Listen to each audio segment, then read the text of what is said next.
Bonjour, je m'appelle Françoise, je suis montréalaise depuis toujours et guide touristique diplômée de Montréal.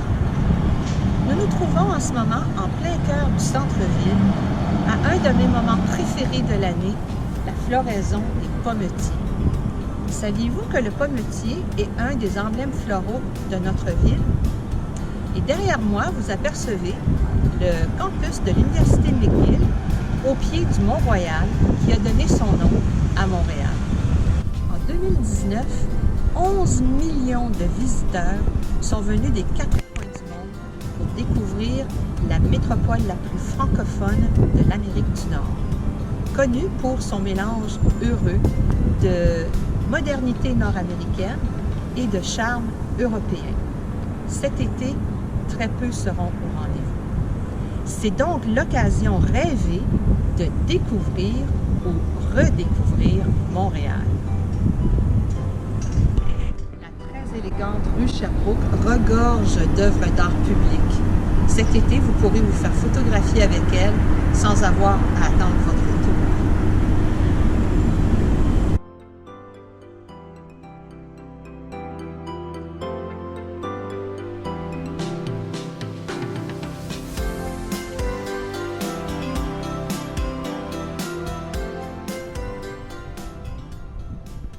Et pourquoi ne pas vous aventurer dans le 1000 carrés et en apprendre davantage sur les riches familles écossaises qui habitaient les élégantes demeures de ce secteur du centre-ville au 19e siècle.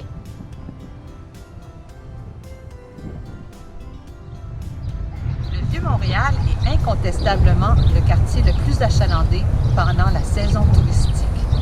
Et ce samedi matin, il n'y a pas un chat, juste des chiens.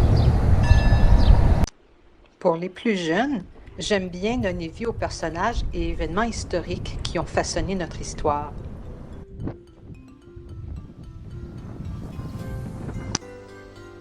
La basilique Notre-Dame est le joyau historique et architectural et certainement le bâtiment le plus visité du quartier historique.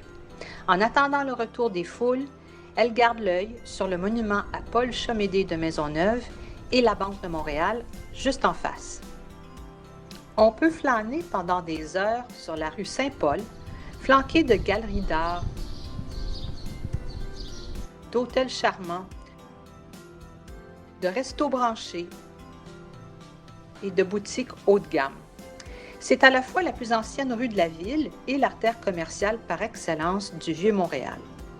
À mon avis, l'étroitesse des trottoirs ne posera pas de problème cet été. Dans le Vieux-Port, pas de bateau de croisière jusqu'à nouvel ordre. Donc, nous avons le Grand Quai et sa gigantesque terrasse à nous tout seuls.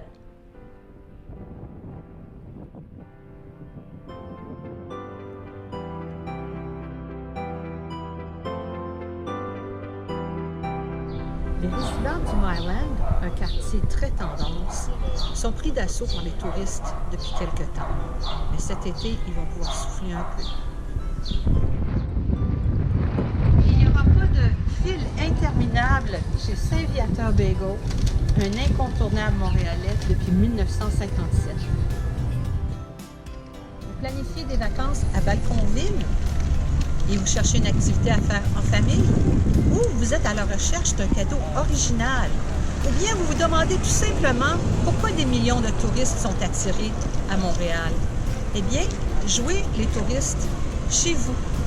Découvrez un quartier que vous connaissez peu ou pas du tout. Retracez les pas des premiers colons dans le Vieux-Montréal. Laissez-vous raconter Montréal. Pour réserver votre visite guidée privée, consultez mon site internet, écrivez-moi et je me charge du reste. Au plaisir!